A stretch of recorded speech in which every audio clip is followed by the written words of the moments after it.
함께 따라서 하시겠습니다. 겸손히 잔을 받으신 예수님. 한 번 더 하시겠습니다. 겸손히 잔을 받으신 예수님. 오늘 함께 번독한 베드로전서 5장 5절로 6절의 말씀을 가지고 겸손히 잔을 받으신 예수님, 이와 같은 제목으로 함께 말씀의 은혜를 나누겠습니다. 우리가 살다 보면 중요한 선택을 할 때가 많이 있어요. 중요한 선택이니까 잘 선택해야 되죠. 그러다 보면 갈등을 할 때가 많이 있습니다. 근데 이 갈등이 무엇이 더 좋고 나쁜지에 대한 갈등보다는, 특히 우리 그리스도인들에게는 영적인 문제와 현실적인 문제 사이에서 저를 포함하여 많은 사람들이 그 선택의 상황 가운데 갈등을 하기 시작합니다. 영적으로는 무엇을 따라야 되는지 우리가 다 알아요. 믿음이 있고 말씀이 있기 때문에 영적으로 내가 무엇을 선택해야 되는지는 너무 잘 아는데, 그걸 선택을 했을 때 내게 찾아오는 불편함과 손해와 이런 것들을 생각하면 현실적인 문제 앞에서 그게 선택이 또 쉽지가 않아지는 게 또 사실이기도 합니다. 말씀을 묵상을 하다가 여호수아와 갈렙 그리고 10명의 정탐꾼들을 한번 좀 생각할 일이 있었어요. 여호수아와 갈렙 이야기는 우리가 너무나도 잘 아니까 빼고 10명의 정탐꾼에 대한 이야기를 좀 다시 한번 새롭게 생각을 해봤습니다. 이게 어려서부터 너무나도 잘 아는 말씀이어서, 또 공과를 들을 때마다 또 해마다 설교 시간에 적어도 한 번은 듣는 것 같은, 너무 잘 알고 있는 말씀이잖아요. 그래서 한 번도 이 10명의 정탐꾼은 이미 우리 안에 답이 있잖아요. 나쁜 사람, 부정적인 보고하는 사람, 믿음 없는 사람, 그래서 하나님이 책망한 사람, 우리 여러 가지 많은 생각들을 합니다. 그런데 이 10명에 대한 묵상을 좀 해봤어요. 문득 이런 생각이 듭니다. 가나안 땅을 보고 왔는데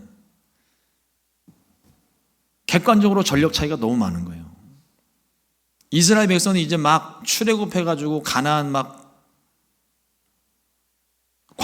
가나안을 향하여서 광야를 지금 걸어오는 백성들이고, 광야에서 먹을 게 얼마나 많겠습니까? 피죽도 못 먹은 사람 마냥 삐쩍 말라가지고 옷은 다 떨어지고 헤어지고 먼지구덩이 속에 그렇게 온 사람들인데 뭐 볼 게 있겠어요.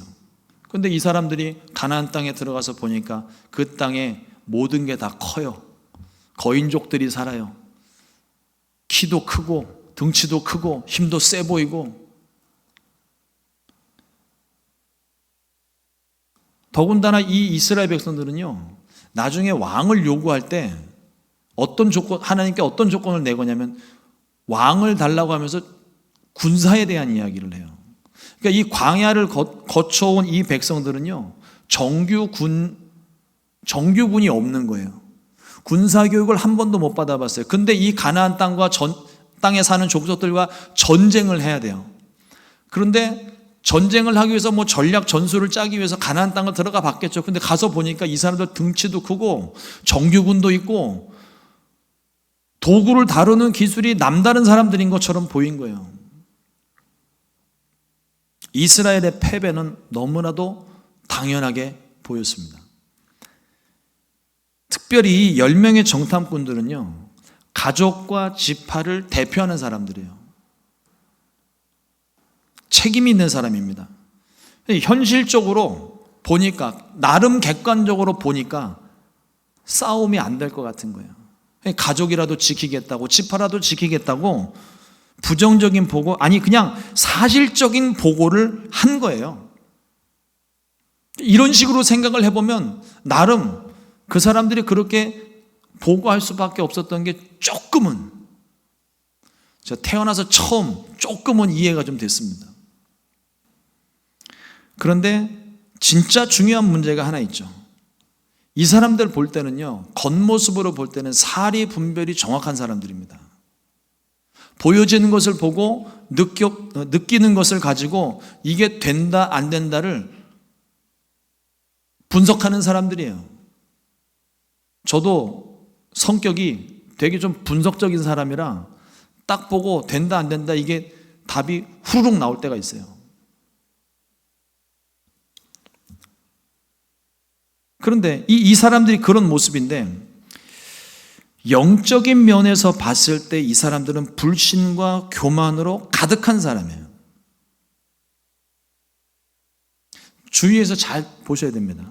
우리가 객관적이다, 내가 분석적이다, 많은 경험과 지식이 있다, 그래서 이게 된다 안 된다 이건 이렇게 저렇게 벌써 머릿속에 답을 다 가지고 있는 사람들이 겉으로 볼 때는, 세상적으로 볼 때는 참 뛰어난 사람이에요. 근데 하나님 입장에서 봤을 때는, 영적인 의미로 봤을 때는 처치곤란일 경우가 많습니다.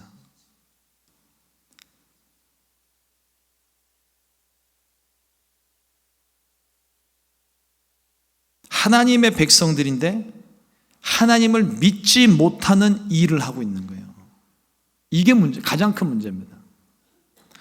하나님이 가나안 땅을 주신다고 약속을 하셨는데 그들은 위험하니까 필요 없다고 얘기하는 거예요.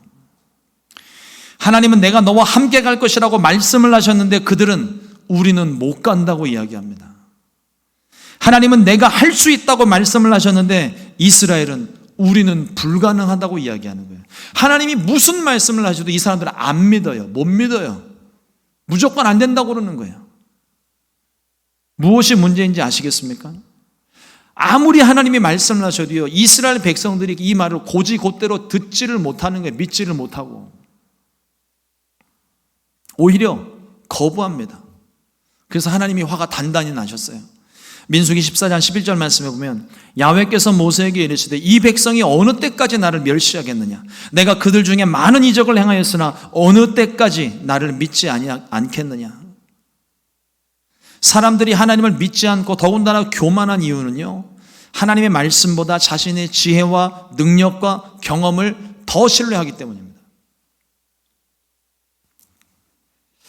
어떻게 하면 눈에 보이는 환경에 휘둘리지 않고 하나님을 온전히 믿고 따를 수 있을까요? 대부분의 사람들이 이런 질문, 이런 상담 하게 되면 말하는 사람이나 듣는 사람이나 항상 똑같이 하는 얘기가 있습니다. 믿으면 됩니다. 믿으십시오. 믿으면 하나님이 다 하십니다. 틀린 말은 아닌데 뭔가 부족해요. 너무 쉽고 가볍게 이야기를 하는 것 같습니다. 여러분, 근데 이 믿음을 제가 묵상을 하다 보니까 이 믿음도요, 겸손해야 순종이 가능합니다. 무턱대고 믿는 게 아니, 제가 몇 번 말씀드렸잖아요. 물 위를 걷는 게 돼요, 안 돼요? 안 돼요. 좀 많이 연습해 봤어요. 안 됩니다. 그런데 성경에서 물 위를 걸은 사람이 있고 믿으면 된다고 얘기를 하시니까 겨자씨 한 알만한 믿음만 있으면 산을 옮긴다고 하셨는데, 산 옮기는 거 차라리 목욕탕을 건너가는 게 낫지 산을 옮기는 것보다 쉽잖아요. 안 돼요. 왜 안 됩니까? 내가 물에 자꾸 빠진 경험이 있거든요. 물을 밟아도 거기 지탱할 힘이 없다는 걸 내가 알거든요. 하나님이 아무리 그 사람에게 말씀을 하셔도 못 믿는 겁니다.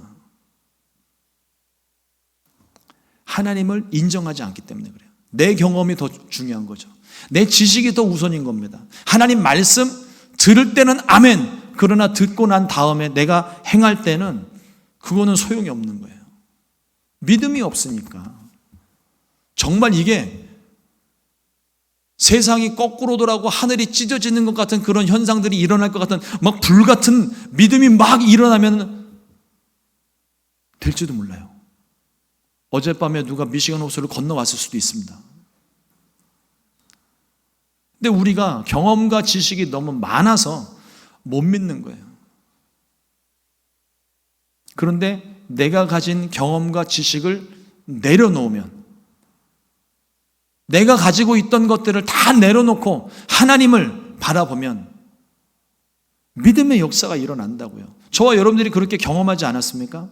여러분, 우리의 경험을 한번 잘 생각해 보세요. 우리 중에 경험과 지식이 없는 사람은 없습니다. 그런데 내가 가진 지식과 경험을 내려놓아야 하나님을 온전히 믿을 수 있어요. 내가 가진 것 자랑하지 말고 겸손해야 하나님의 능력을 믿고 의지할 수 있는 겁니다. 무턱대고 믿는다고 믿어지는 게 아니잖아요. 믿음의 조상 아브라함은 약속의 아들 이삭까지도 내려놓은 후에야 비로소 하나님의 시험을 통과했습니다. 최종 관문을 통과한 겁니다. 창세기 22장 12절 말씀에 사자가 이르시되 그 아이에게서 내 손을 대지 말라, 그에게 아무 일도 하지 말라. 내가 내 아들 내 독자까지도 내게 아끼지 아니하였으니 이제야 내가 하나님을 경외하는 줄을 아노라. 이게 마지막 관문인 거예요. 모든 시험을 통과했어요.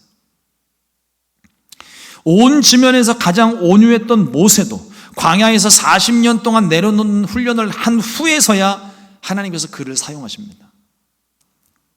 하나님께 온전히 순종하기 위해서도 겸손이 필요하다는 거예요. 겸손해야 순종할 수 있습니다. 우리의 생각과 경험이 하나님의 말씀보다 앞서지 않게 해야 돼요. 하나님 말씀에 온전히 순종할 수 있게 하는 것입니다. 예전에 어떤 세미나 중에, 목회자 세미나 중에 목사님께서 강의를 하시다가 그런 말씀을 하신 적이 있어요. 예수님께서 마태복음 28장 2절 말씀에 내가 너에게 분부한 모든 것을 가르쳐 지키라고 말씀하셨는데 오늘날 교회가 가르치기는 참 많이 하는데 말씀을 지키는 일을 하지 못하고 있습니다. 이렇게 말씀하셨어요. 생각해 보니까 교회가 말씀 가르치는 게 너무 많아요. 프로그램도 많고 훈련도 많고 과정도 많고 뭐 그런 거 다 빼고서라도 강대상에서 주일날 설교만 들어도 1년이면 52번의 설교를 들어요. 새벽 예배까지 하면은 한 360번씩 막 들어요. 많은 것들을 듣습니다. 깨닫습니다. 그리고 내 마음에 새겨요. 근데 그거를 순종하지는 않아요. 교회가 지금 그 부분이 가장 큰 문제인 겁니다. 하나님의 말씀 변함없습니다. 그 말씀이 뭐 해 아래 새 것 없다고 2000년 전 말씀이나 지금 말씀이나 적용하는 비유가 조금 다른 것이지 말씀은 다 똑같아요. 근데 그 말씀이 실제 우리의 삶에 얼만큼 적용되고 있습니까? 얼만큼 내가 그 말씀대로 살아가고 있나요? 하나님의 말씀을 듣기는 하는데 배우기는 하는데 읽기는 하는데 듣고 배운 대로 살지 못하는 것이 문제라고 지적을 하고 있는 거예요. 오늘 본문 말씀에서 베드로가 하나님의 능하신 손 아래서 겸손하라고 권면합니다. 우리의 생각과 경험들이 하나님의 말씀보다 높으면 안 돼요. 앞서면 안 돼요. 근데 우리는 어떻게 이야기를 하냐면 하나님이 된다 말씀을 하셔도 하나님 어디 기도하고 하나님이 응답을 주신 것이 있어도 그거 옛날에 해봤는데 안 되는데 그거 옛날에 누가 해봤는데 그거 안 되는 거야. 싹 접어버려요. 내 생각에는 안 될 것 같은데 본인도 생각이 있고 기준이 있으니까 이렇게 딱 보면 되겠거니 안 되겠거니 답이 나오잖아요. 혼자. 그러면서 혹시 저와 여러분들이 그렇게 해서 포기한 거는 없습니까?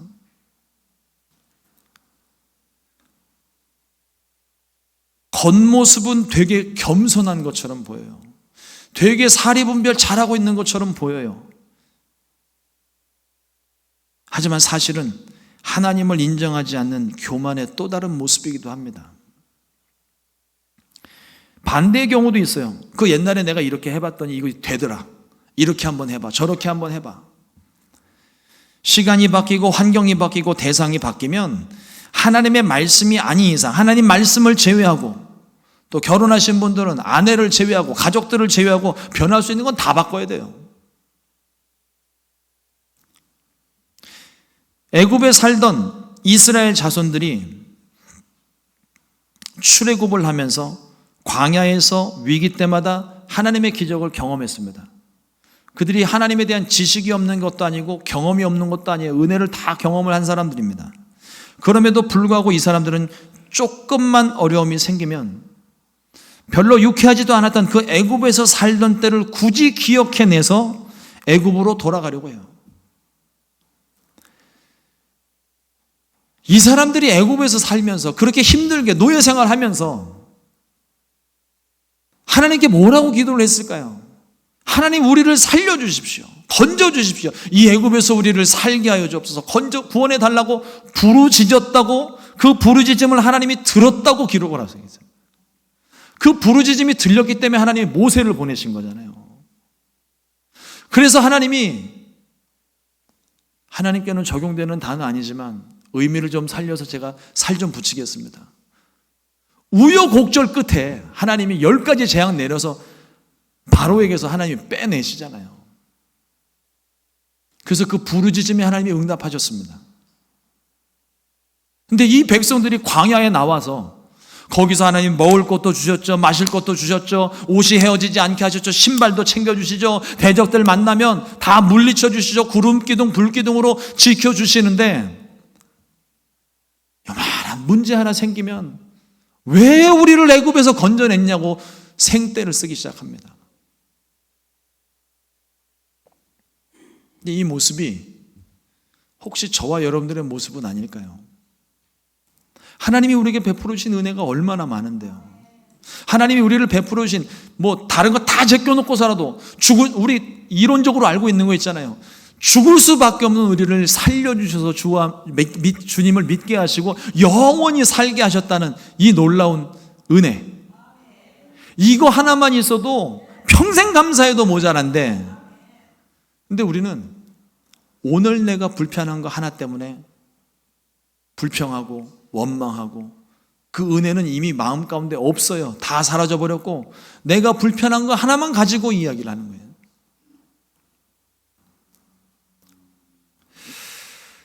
구원받은 우리들인데 자꾸만 과거로 좋았던 시절로 돌아가려고 합니다. 그런데 말씀에 기록하기를 하나님이 그의 능력으로 우리를 흑암의 권세에서 건져내셨고 그의 사랑의 아들의 나라로 옮기셨다고 기록을 합니다.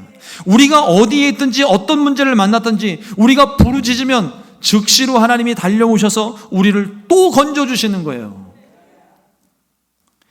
하나님의 말씀을 통해서 우리가 마음에 새겨야 할 것은 어리석은 행동을 반복하지 않는 것과 하나님께서 행하신 일들을 잊어버리지 않는 거예요. 오늘 제가 설교의 제목을 고민하다가 바꿨는데, 원래는 그냥 말씀 그대로 하나님 손 아래서 겸손하라 이거였었거든요. 근데 이 겸손이라는 거를 가만히 묵상을 해보니까 우리가 알고 있는 겸손과 성경에서 말하는 겸손의 의미가 많이 다르더라고요. 우리가 알고 있는 겸손의 왜곡된 모습이 있습니다. 여러분, 제가 계속 겸손 말씀을 드리는데, 겸손 그러면 어떤 이미지가 생각이 나세요? 등이 살짝 굽어서 두 손은 가지런히 모아놓고 배꼽 인사를 해가면서, 아닙니다, 저는 부족합니다, 모자랍니다, 손사래를 치면서 뒤로 물러나는 모습이 우리가 생각하는 겸손의 모습은 아닐까요?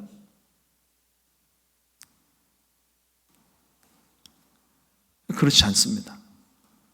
결론부터 말씀드리면 겸손이라고 하는 것은 상대방을 인정하고 그 뜻을 존중해 주는 게 겸손의 모습이에요. 겸손의 본을 보이신 예수님을 한번 보십시오.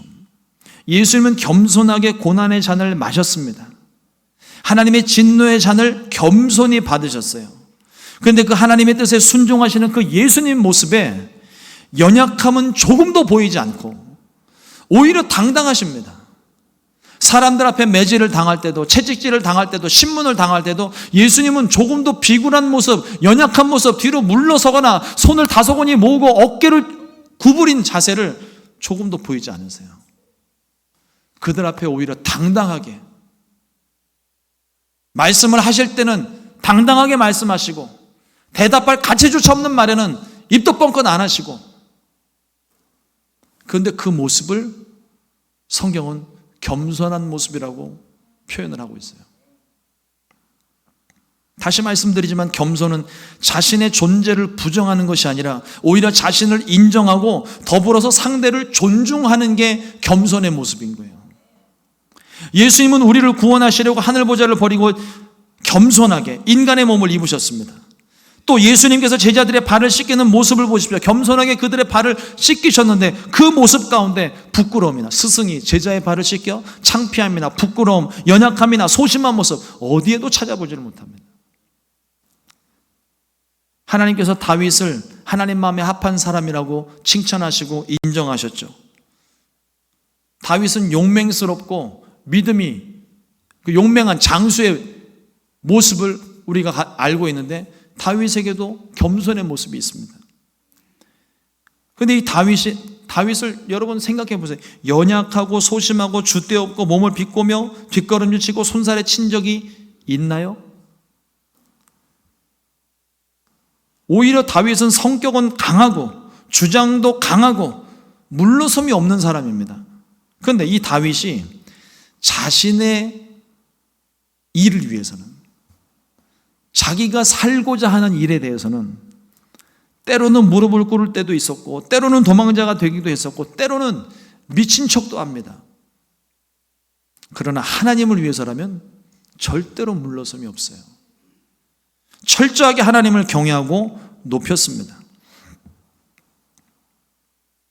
하나님은요, 우리 이 겸손에 대한 것을 훈련하실 때 두 가지 장소에서 우리를 훈련을 시키십니다.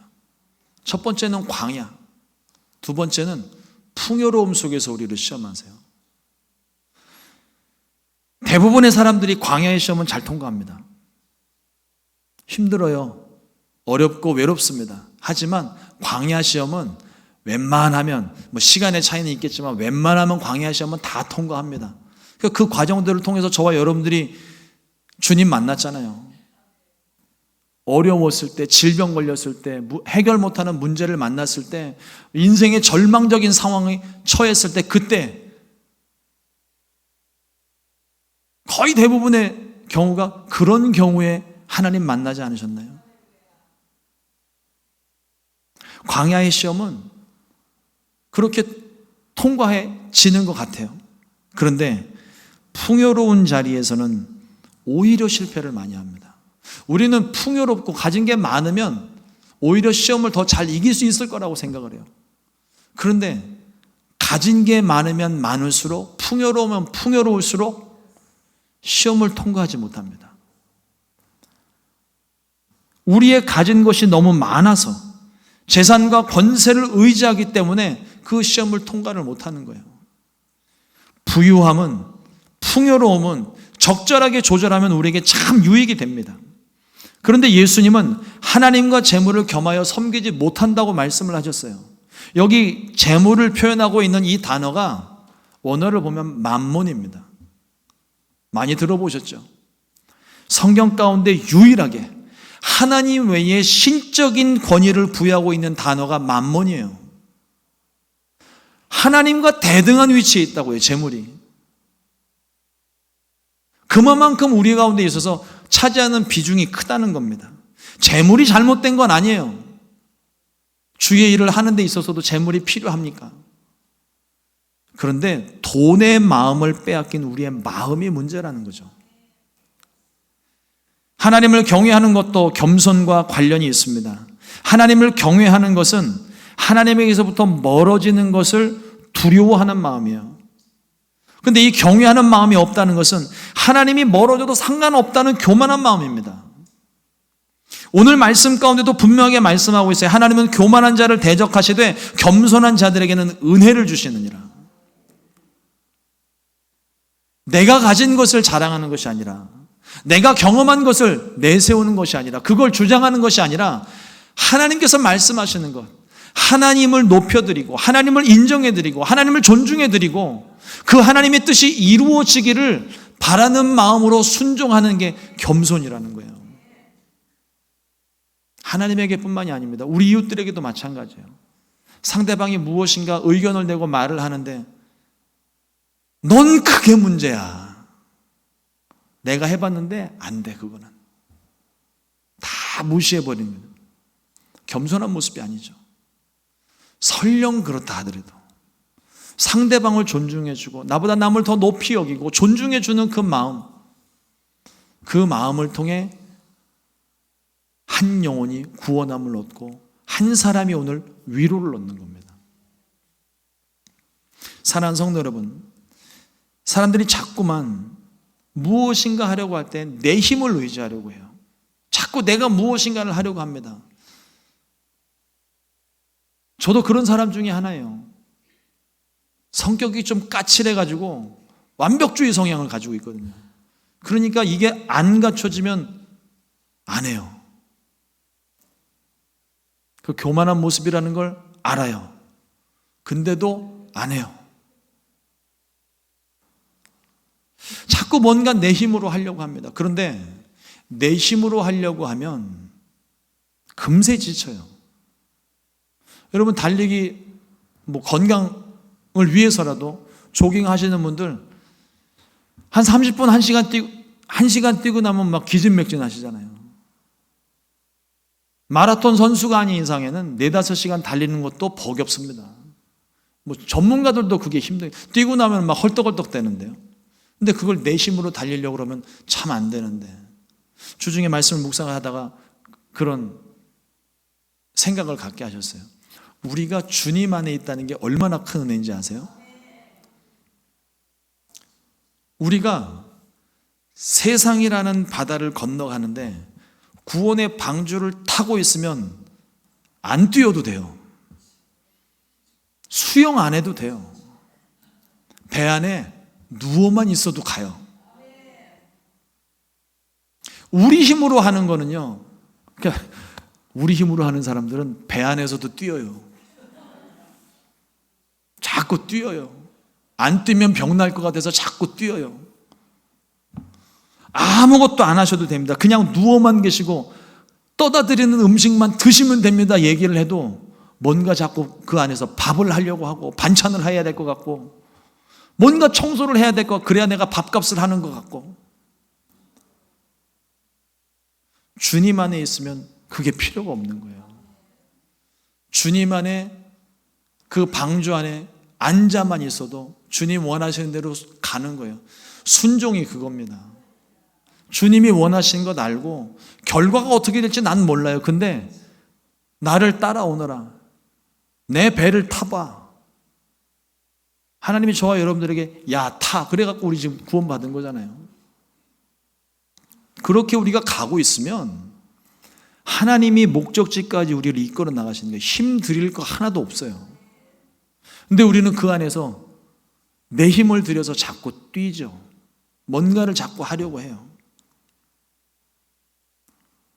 겸손하지 않은 겁니다. 하나님을 무시하는 거예요. 나의 안에 거하라고 하셨는데 오늘도 나는 열심히 뛰고 있습니다. 하나님께서 찾으시는 마음은 상한 마음이에요. 내가 지금 뛰고 있다는 건요, 이 마음이 아직 덜 상해서 그래요. 내 마음에 아직 하나님이 필요가 없는 거예요. 내가 가진 것으로 충분한 거예요. 그러니까 오늘도 열심히 달리는 겁니다. 그런데 이 마음이 상한 사람은 할 수 있는 게 아무것도 없어요. 모든 걸 다 버렸어요. 포기했어요. 뭘 해도 안 돼요. 그래서 상한 마음 가지고 하나님 앞에 나와서 기도하는 거예요. 근데 하나님이 바깥에 뛰는 사람보다 앞에 나와서 무릎 꿇고 앉아있는 기도하는 그 상한 사람을 더 눈여겨보신다고요. 그리고 도움을 주시는 거예요. 바깥에 뛰는 사람은 열심히 뛰고는 있는데 하나님 왜 안 도와주십니까? 그러고 뛰는 거예요. 장소가 틀렸어요. 거기가 아니고 여기예요, 여기. 하나님 앞에 나와서 우리가 엎드릴 때 하나님께서 우리의 상한 마음 고쳐주시고 회복시켜주시고, 그러니까 내가 할 수 없으니까 겸손히 나와서 하나님 인정해드리고 하나님이 다 하셔야 됩니다. 나는 아무것도 못합니다. 겸손하게 받아들이니까 하나님이 은혜를 베풀어 주시는 거예요. 매일 아침 기도할 때마다 시작하는 기도가 그겁니다. 하나님, 오늘도 내 힘대로 살지 않게 하시고 하나님 공급하시는 힘과 지혜로 살게 하여 주옵소서. 근데 이게 기도하고 끝나고 성전 문 열고 나가면서 잊어버리면 기도는 다 꽝입니다. 성전문 열고 나가도 계속 기억하고 계셔야 돼요. 그래서 내가 갑자기 급한 일이 생겼고 막 뛰기 시작하면 아이고 또 내가 내 힘으로 뛰는구나. 하나님 알아서 하십시오. 택시를 보내주든지, 내가 굳이 가지 않아도 될 것 같으면 하나님이 알아서 먼저 해결하시든지, 하나님께 모든 권한을 맡겨드려야 돼요. 우리 기억을 하고 있어야 된다고요. 기도하고 끝이 아니라 하루 종일 기억하면서 주님을 의지하는 것, 이것이 진짜 능력 있는 삶이고 겸손한 삶인 줄로 믿습니다. 그러므로 서로 겸손하게 자신은 낮추고 상대를 높이고 내 힘보다는 하나님을 더욱더 의지하게 되시기를 주님의 이름으로 축원합니다. 근데 오늘 말씀 설교를 준비하면서 제가 넣을까 말까 고민을 했었는데 짚고는 넘어가야 될 것 같아요. 5절 말씀에 보면 젊은 자들아 이와 같이 장로들에게 순종하고, 제가 말씀을 준비하면서 아이고 젊은 분들이 들으면 되게 기분 나쁘겠다 이 생각을 했거든요. 또 직분 없으신 분들이 들으면 되게 기분이 안 좋겠다, 장로님들은 의기양양하시겠네 뭐 이런 생각을 했거든요. 근데 여기 장로는 오늘날 교회에 있는 그 장로님들이 아니고요, 연장자를 이야기하는 겁니다. 그리고 젊은 자들이 노인분들에게 순종하는 거 당연한 거예요.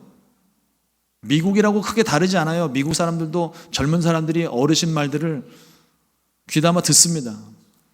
근데 제가 드리고 싶은 말씀은 이 부분이 아니라 바로 다음 부분이에요. 우리가 여기서 말씀이 끝이는 경우들이 많더라고요. 다 서로 겸손으로 허리를 동이라. 젊은이들만 겸손할 것이 아니라 다 서로 겸손하여. 내가 가지고 있는 경험과 지식, 제가 요즘에 젊은 사람들 이렇게 좀 만나갖고 이야기하면 자꾸 벽을 느끼거든요. 젊은 사람이 젊은 사람을 만났다 그러니까 참 이해가 안 되시죠? 저보다 좀 어린 사람들을 만나면 이렇게 얘기하다 보면 벽을 만날 때가 있어요. 왜 그럴까? 고민을 해보니까 이미 벌써 몇 년 지나지 않은 그 사이에 세대 차이가 생기고 생각의 골이 생긴 거예요. 나는 의도하지 않았는데 벌써 제가 꼰대가 돼 있더라고요. 나 때는 안 그랬어. 벌써 내 마음 가운데 내 경험만 우선이 되고 이게 교만해지니까 그런 소리가 자꾸 나가는 거예요. 참 많이 회개를 했는데 언제쯤 고쳐질지는 모르겠습니다. 그러나 계속 생각하고 또 조심해야 되죠. 중요한 것은 서로가 다 겸손해야 된다는 거예요. 나보다 남을 더 높게 여기는 거예요. 그리고 오늘 말씀에 꼭 잊지 마셔야 될 것이, 하나님은 교만한 자를 미워하시고 겸손한 자들에게 은혜를 베푸신다는 말씀입니다. 교만한 자 하나님이 인정 안 하세요. 어떤 모습이 되었든 교만해지면 안 됩니다. 내 것을 자랑하면 안 돼요. 내 주장하면 안 돼요. 하나님의 뜻이 이루어져야 되는 거예요. 때를 따라 도우시는 은혜로 겸손한 자들을 반드시 높이실 줄로 믿습니다. 우리 하나님께서 높이시는 순복음 시카고 교회, 또 사랑하는 모든 성도님들 되시기를 주님의 이름으로 축원합니다. 기도하겠습니다.